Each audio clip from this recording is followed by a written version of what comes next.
쉽게 일어나는 전쟁은 아닙니다. 핵전쟁은 마지막 때 둘째 화 때에 일어나는 전쟁, 핵전쟁이에요. 핵전쟁이 났다 그러면 이제 온 세계가 핵전쟁화 돼가지고 세계 인구의 3분의 1이 죽는 무서운 재앙이 임하게 되는 것입니다. 이것은 후 3년 반에 들어갔을 때 일어나는 전쟁이에요. 이제 믿는 성도들은 이제 예비죄의 보호를 받는 그런 하나님의 보호하심을 받은 후에 이제 이 세상에 일어나는 사건이기 때문에 우리 믿는 사람들은 이에 대한 두려움보다도 확실한 믿음을 갖는 일에 더욱 우리가 견고해야 되는 것입니다. 일곱째 대제 심판에서 보호받기 위해서 공중으로 희고하게 됩니다. 데살로니가전서 4장 10절에서 그 후에 우리 살아남은 자들도 그들과 함께 구름 속으로 끌어올려 공중의 수를 영접하게 하시리니. 그래서 마치 이 4장 30절 저가 큰 나팔 소리와 함께 천사들을 보내니 저희가 그 택하신 자들을 하늘 이 끝에서 저 끝까지 사망에서 모으리라. 이것이 이제 공주희고의 모습이에요. 공주희고는 천사들에 의해서 택하신 자들을 이 끝에 저 끝까지. 그러니까 택하신 자들은 한 사람도 빠지지 않고 전부 건져냅니다. 그래서 아까 말씀드린 것처럼 예비처의 모든 성도들, 후 4년 반의 끝에 가서 살아남은 모든 성도들, 이스라엘의 이제 마지막 때에 주 재림 때에 주 재림을 맞이해서 회개한 이스라엘 남은 모든 이스라엘 성도들, 그들이 생명체에 기록된 모든 사람들이에요. 택하신 자들이에요. 그들을 다 불러 모아 이 천사들을 통해서 그들 사방에서 모음으로 하늘로 올리는 이 일이 이제 공주희고입니다. 계시록에서는 구름이 앉으시니가 낯설 땅의 휘두름에 땅의 곡식이 거두어지나 이런 말씀으로서 공주희고를 우리에게 말씀해 줍니다. 후 3년에 떨어진 성도들도 회개케 해서 구원을 보장해 주십니다. 후 3년 만에 떨어져서 이제 끝까지 살아남지 못한 사람도 짐승에서 죽임을 당한 사람 또 이제 배급을 못하고 물건을 못 사가지고 짐승의 표가 아니면은 매매를 못하기 때문에 그래서 굶어 죽은 성도를 할지라도 그들의 영혼은 구원을 받습니다.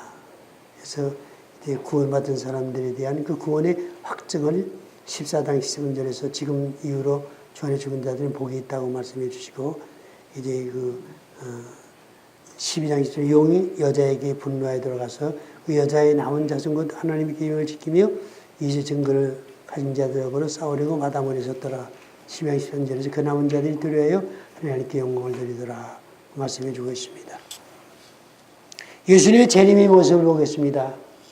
년월 일로 본 예수님의 재림의 때 아직 24장 30절에서 그러나 그날 그때는 아무도 모르나니 하늘의 천사들도 아들도 모르고 오직 아버지만 아시느니라. 아무도 모른다. 그래서 시한부 정말로는 경계해야 될 이제 미혹이죠. 그러나 징조로 보이신 재림의 때, 징조로 보이신 재림의 때는 성경에 많습니다. 이스라엘이 회복되어 오신다. 1948년 5월 15일에 회복됐지요.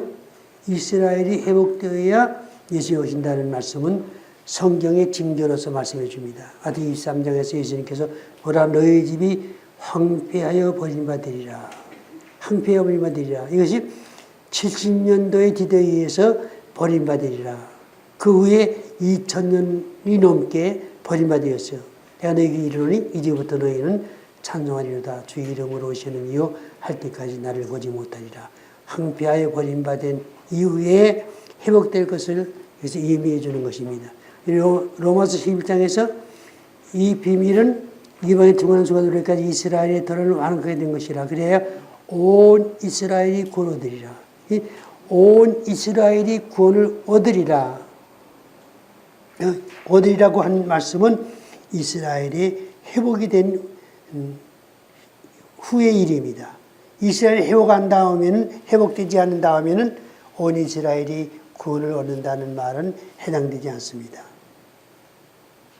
그 다음에 다니엘서 9장에서 그가 많은 사람들로 한 일에 동안에 언약궤 정강했고 그가 그 일의 절반에 제사의 예물을 금지할 것이며, 여기서 제사의 예물을 금지할 것이라고 하는 것은 성전을 의미합니다. 제3성전이 존재한다는 것을 의미합니다. 일의 절반은 후 3년 반입니다. 그 후 3년 반에 가서 예루살렘의 성전이 세워지는데 짐승의 제사 예물을 금지한다고 하는 것은 바로 인류의 종말에 이제 이스라엘이 회복되고 예루살렘이 이제 세워지고 거기에 이제 예루살렘 성전이 세워진 후에 예수님이 재림한다고 하는 사실을 우리 징조적으로 보여준 거예요. 그 다음에 스가랴 14장에서 여호와의 날이 이리라. 그날에 내 재물이 약탈되어 너희 중에서 나누이리라. 내가 열국을 모아 예루살렘과 싸우게 하리니. 내가 열국을 모아 예루살렘과 싸우게 한다 그랬어요. 예루살렘과 싸우게 한다는 것은 유대인들과 싸운다는 얘기죠. 그 나라가 없는데 어떻게 예루살렘과 싸우게 합니까? 예루살렘이 회복되고 이스라엘이 영토적으로 민족적으로 회복된 후에 이제 사건이 의미하는 것입니다. 그러니까 예수님이 재림 이전에 이스라엘 나라가 회복되리라. 그래서 1948년 5월 15일을 기준으로 해서 참 이제 예수님의 재림이 매우 가까웠다. 이제 예수님의 재림할 조건이 이루어졌다고 하는 성경적인 우리가 믿음을 가질 수 있게 되는 거예요. 이 허황된 생각이 아니죠. 그 다음에 최후로 멸망받을 제7국이 세워져야 한다. 이제 유럽의 판도에서 열불이 형성되어야 오십니다. 그 7머리는 여자가 앉은 7산이요. 계시록 17장에서 이제 짐승의 비밀에 대한 말씀이 나오는데 그 짐승 비밀에서 7머리, 뿔은 열이요, 머리는 7이라고 그랬습니다. 그 7머리는 7제국, 역대의 짐승, 적그리스도가 세우는 짐승의 나라까지의 역대의 제국을 의미하는데 그 역대 제국 중에 마지막 제국이 7머리, 7번째 제국입니다. 7번째 제국이 이제 제국의 왕이 이제 짐승, 적그리스도로 등장하게 됩니다. 그래서 바로 이 나라가 세워져야 하는데 아직 이 나라는 세워지지 아니했습니다.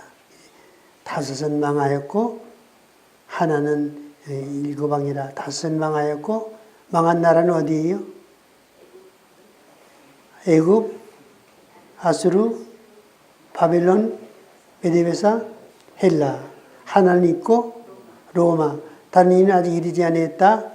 로마 후에 세워질 마지막 제국을 의미합니다. 이 제국이 바로 짐승 제국이요. 다니엘서 2장에서 이제 로마가 무너진 후에 세워지는 하나님의 나라. 5000년 그 나라가 교회 시대라 말하지만은 그것은 잘못된 해석이지요. 메시아국을 의미하는 것입니다. 아직 이르지 않았으나 이는 반드시 이제 이르리라. 계시 17장에서 네가 보던 10뿔은 10왕이니 아직 이 나라 얻지 못했으나 다만 징후덕으로 임금처럼 권세를 일시 동안 받으리라. 여기서 유럽의 판도에서 10뿔이 형성되어 오신다. 네가 보던 10뿔. 마지막 때에 등장할 짐승, 적그리스도는 10뿔의 왕이에요. 10왕 위에 앉은 그들을 다스리는 왕이 바로 적그리스도예요. 그렇기 때문에 10뿔이 형성되고 그 10뿔의 제국을 이룬 마지막 제국이 형성되어야 됩니다. 그러나 아직 나를 얻지 못하였으나 그는 지금까지도 아직 나를 얻지 못하고 있습니다. 다만 지금으로 임금처럼 권세 잠시 동안 얻으리라. 아마 42달 동안 권세를 얻어가지고 세계를 통치할 그러한 자리에 이르게 될 것을 의미합니다. 그 다음에 사탄의 능력과 보다 큰 권세를 가진 짐승이 등장해 오신다. 여기서 또 짐승이 큰 말과 참난된 말하는 입을 받고 또 42달 일할 권세를 받으니라. 42달 동안 세계를 통치할 그러한 이제 새로운 제국의 왕이 등장해야 되는데 그러한 왕이 등장하지 않았습니다.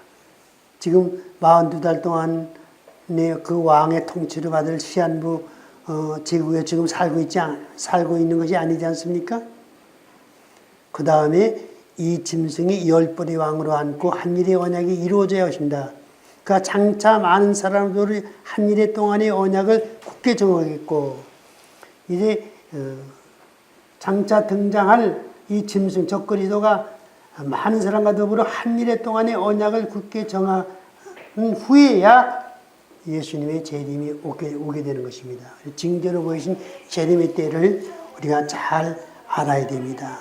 그래서 우리가 지금은 언제 오실지 모르지만은 그러나 이러한 역사적인 그러한 이제 징조가 나타나야 오신다고 하는 그 사실을 우리가 명심하고 언제 우리 앞에 이러한 징조가 나타나느냐. 지금 급속도로 이제 이러한 징조가 지금 이루어지기 위해서 이제 그 판도가 짜여지고 있습니다.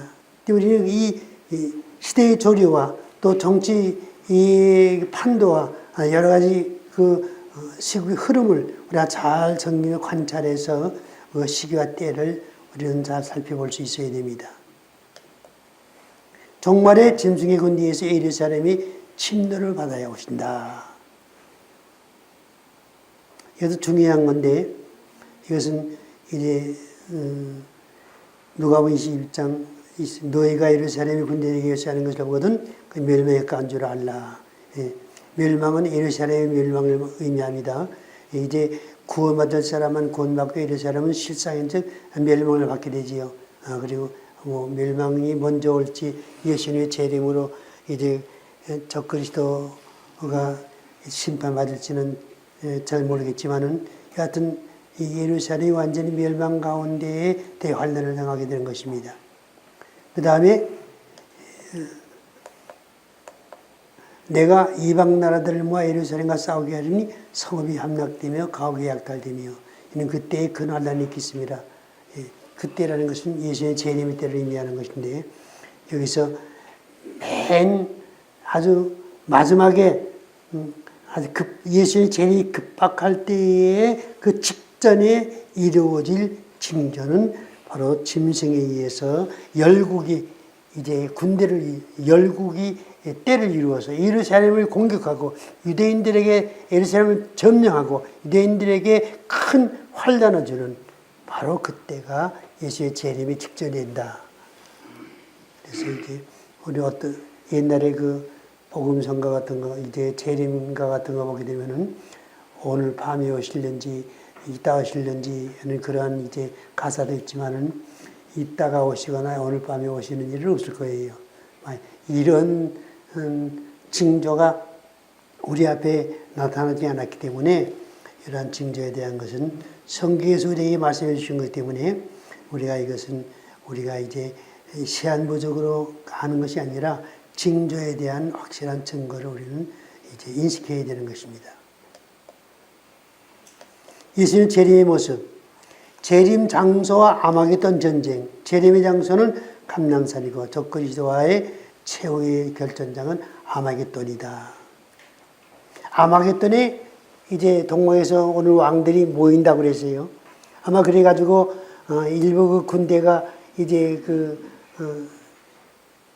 이제 예루살렘을 공격할 것이고 그때 예수님이 감람산에 임한다고 그랬습니다. 이 감람산에 임한다는 말씀은 사가랴 14장에 있습니다. 그날에 그의 발이 예루살렘 앞 곧 동편 감람산에 서실 것이요. 그날인 것은 여호와의 날, 바로 재림의 날을 말합니다. 그의 발, 예수님의 발이 예루살렘 앞 곧 동편 감람산에 서신다. 감람산에 옵니다. 그리고 아마겟돈 있는 곳으로 왕들을 모은다 그랬죠. 예, 그 짐승과 땅의 임금들과 그들의 군대들이 모여서 이제 전쟁을 일으킨다 그랬어요. 그리고 여기서 이제 예수님이 이스라엘에 오시는 이후 천사가 말해준 대로 감람산에 온다고 스가랴서 나오죠. 사도행전 올라가실 때의 제자들이 자세히 하늘을 쳐다보고 있는데 흰옷 입은 두 사람이 저희 곁에 있어 가로되 갈릴 사람들아 어찌하여 하늘서 하늘을 쳐다보느냐. 너희 가운데서 하늘로 올리신 이 예수는 하늘로 올라가신 본 그대로 오시리라. 근데 여기서 그 밑에 보면 희한한 말씀 있죠.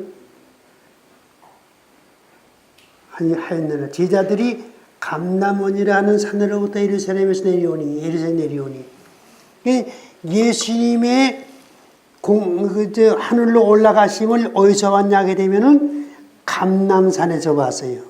거기서 내려왔다 그러니까 너희가 본 그대로 오시라는 것은 예수님께서 감람산에 올리신 그대로 감람산에 임하실 것이라고 하는 말씀대로 스가랴서에서 바로 이제 그의 발이 예루살렘 곧 동편 감람산에 서실 것이요 하는 말씀에 이제 배경이 되는 것입니다.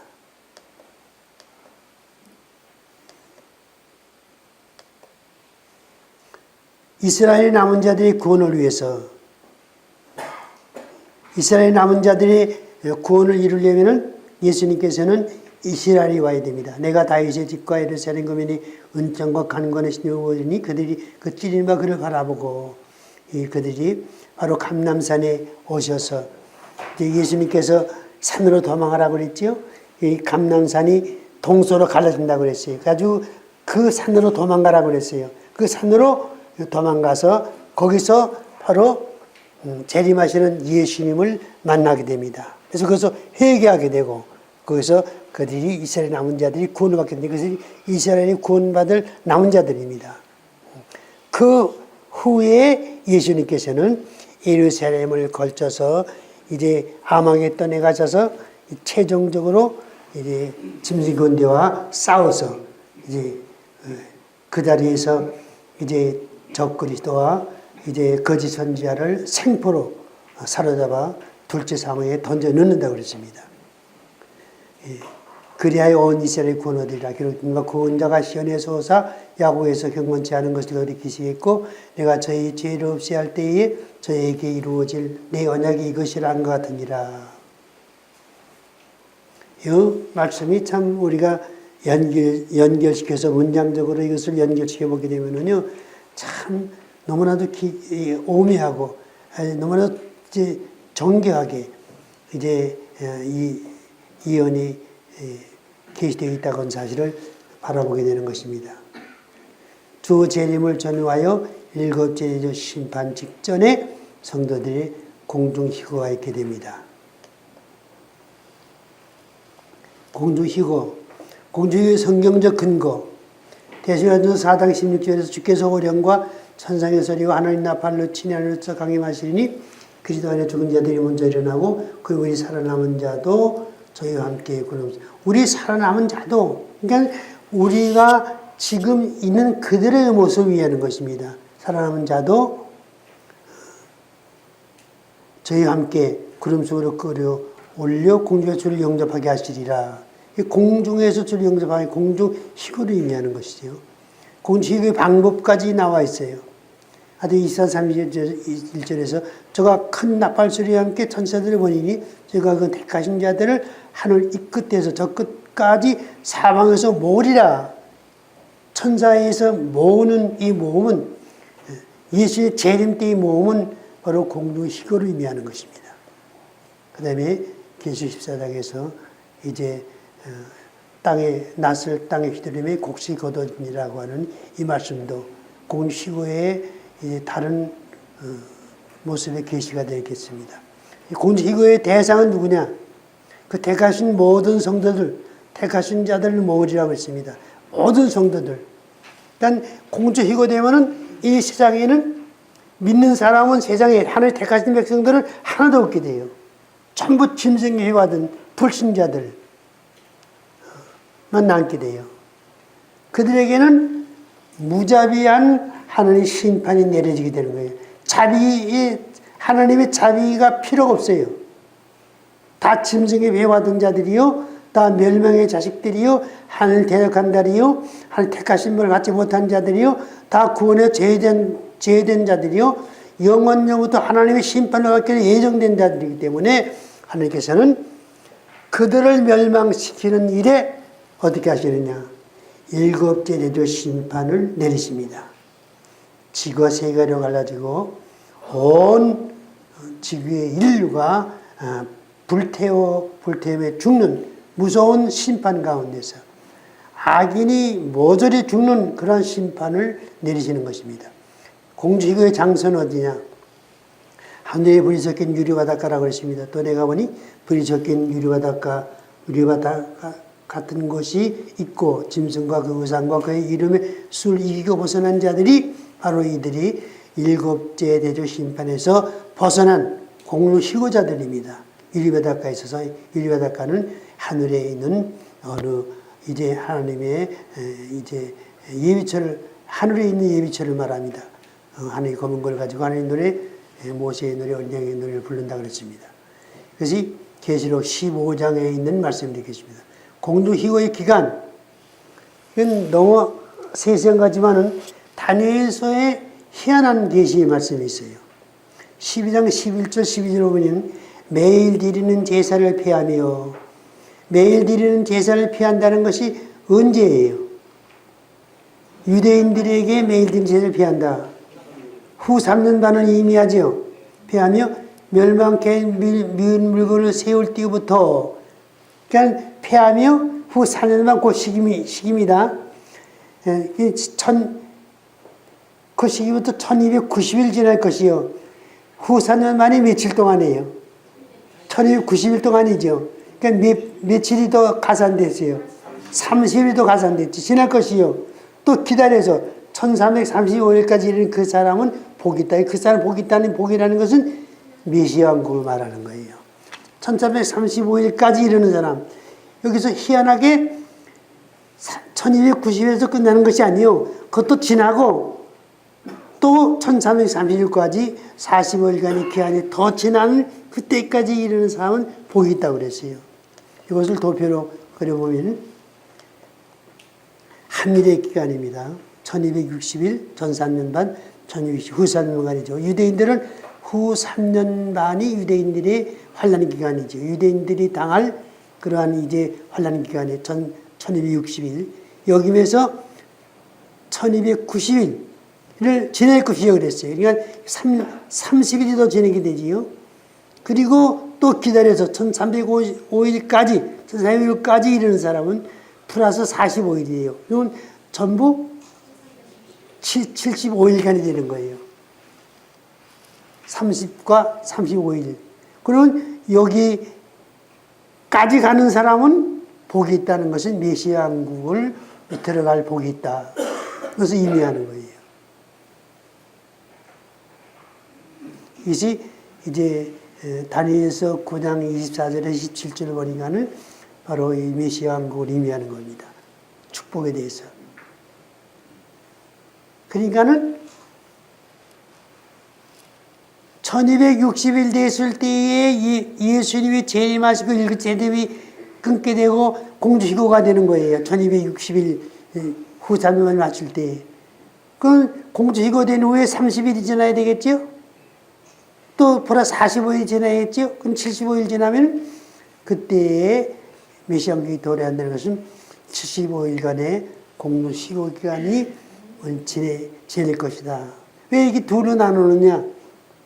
여기에 대한 성경의 말씀이 없지만은 30일은 아마 일곱 대접 기간으로서 이 세상에 심판받는 기간이고 45일은 하나님께서 그 심판받은 폐허화된 이 지구를 새하늘과 새 땅으로 만드는 전 왕국을 형성하는 새롭게 만드시는 기간으로서 아마 하지 않으셨을까 그렇게 짐작합니다. 그래서 75일간이 아닌가. 이것은 믿어도 좋고 믿지 않아도 됩니다.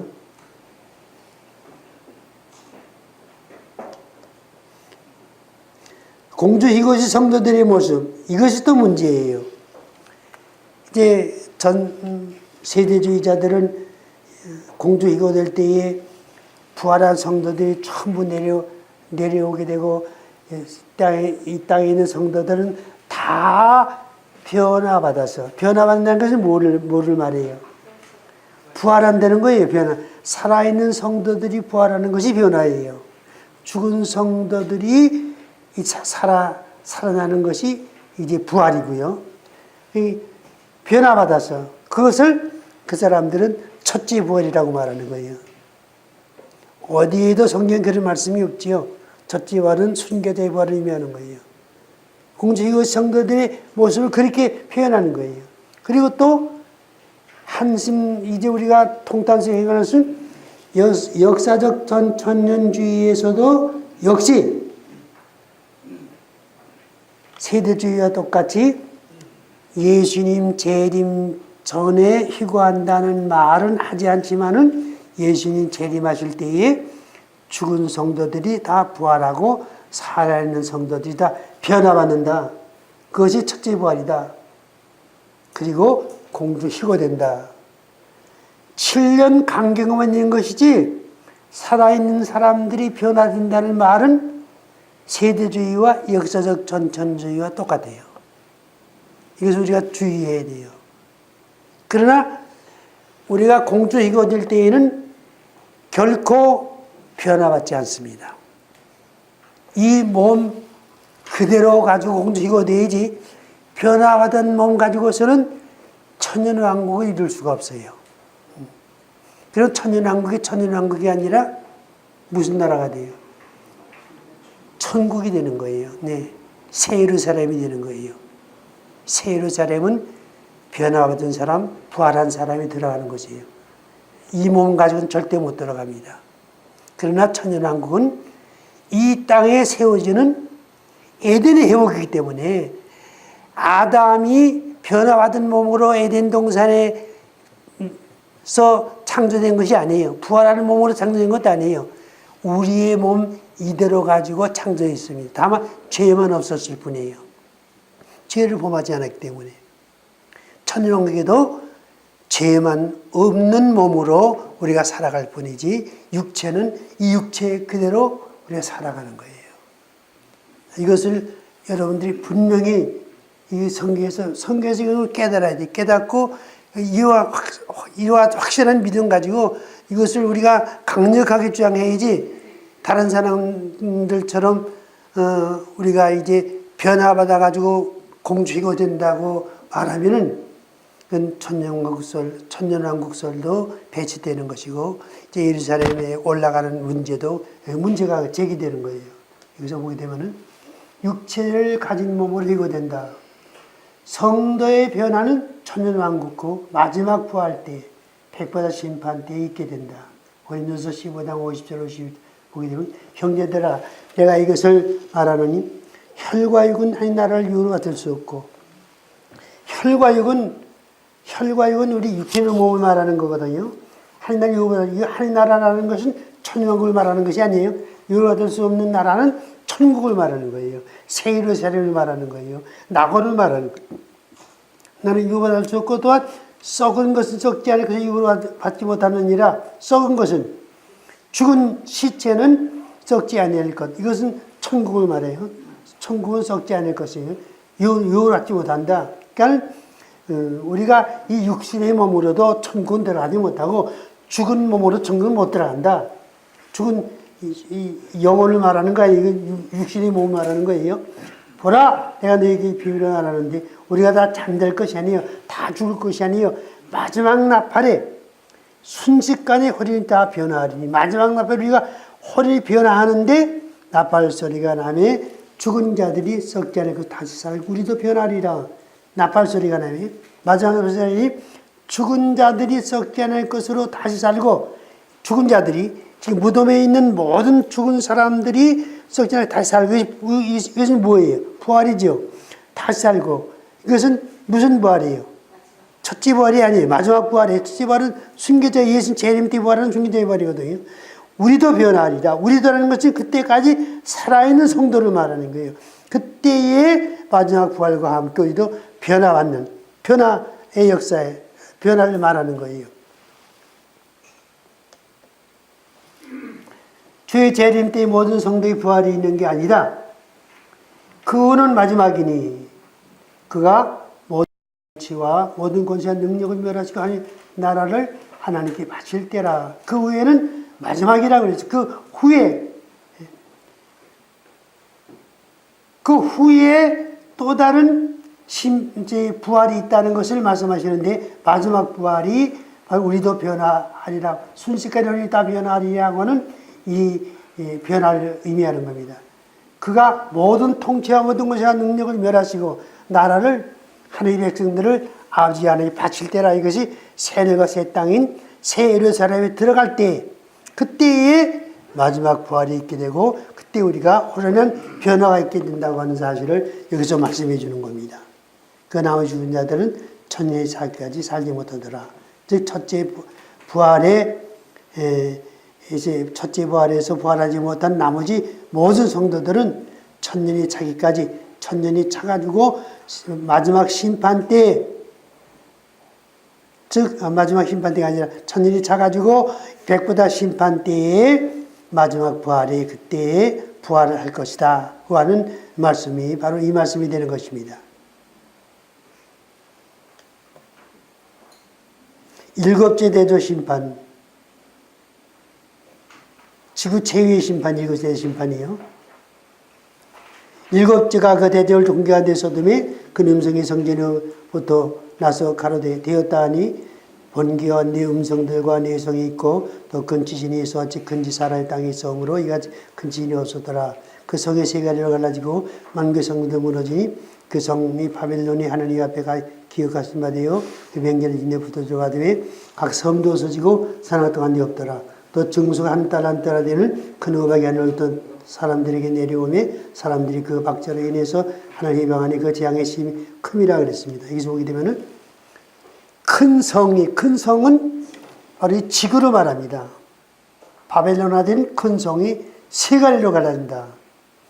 여러분 지금 이 포항에서 일어났던 엊그제 지진은요 5.4 강도로서 그것은 지진도 아니에요. 그것은 성경에 나오는 이 마지막 이제 큰 지진에 비하게 되면 아무것도 아니죠. 이 지구가 세 가지로 갈라지는데 세 가지로 되면 그 중간중간 사이사이에 땅이 얼마나 갈라지겠어요. 이 지구가 완전히 지진대가 되어가지고 지구 안에 있는 모든 이제 그 불이 지상으로 분출돼가지고 올라와가지고 세상의 모든 것을 태우게 된 것입니다. 그래서 만구의 성들도 무너지니 건물에 줄이 가고 벽에 떨어지는 게 문제가 아니에요. 만구에 있는 성들이 완전히 와르르 무너져 버리는 거예요. 서울시도 완전히 이제 눈 깜짝할 사이에 완전히 지구 안에 이제 고라의 자손들이 땅속에 묻혔던 것처럼 지구 안에 이제 들어가게 되는 거예요. 그 성 바빌론이 하나님 기억하면 그 맹렬신대 거스른 날 예루살렘이 여기서 각 섬도 없어지고 각 섬이라는 것은 지구 안에 있는 모든 섬, 지구 안에 육지는 섬으로 되어 있어요.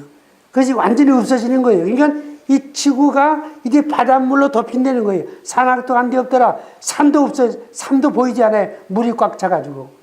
노아 홍수 때에 그 물로 이제 산악도 뒤덮은 것처럼 완전히 없어지는 거예요. 그래서 지구가 완전히 불로 멸망받게 되고 물로 휩쓸림을 당하게 되고 쓰나미로 휩쓸림을 당하게 되고 완전히 이제 하나의 심판으로 소멸되는 거예요.